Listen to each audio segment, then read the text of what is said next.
Merhaba arkadaşlar, sizlerle makyaj yapacağız. Hadi bakalım. İlk şunu başlamak istiyorum. Çok güzel renk var. Şunu ilk.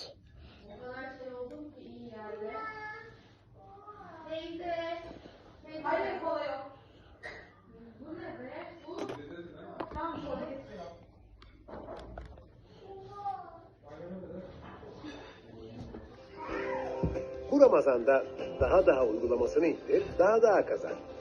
Ne yapıyorsun burada? Ses geliyor videoya. Coca-Cola Zero Sugar birlikte ve milyonlarca hediye kazanabilirsin. Sevgilim, iyiyim dedin hep yordun kendini kim bilir. Senin Şarkı nasıl yok bence. üzdüler hiç Güzel şarkı. bahsetmedi gözlerin. Çok ağlamış çaktırmıyor belli servetin.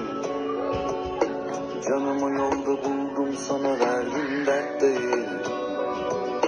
Bilmediğim şeyler var inan hiç dert değil.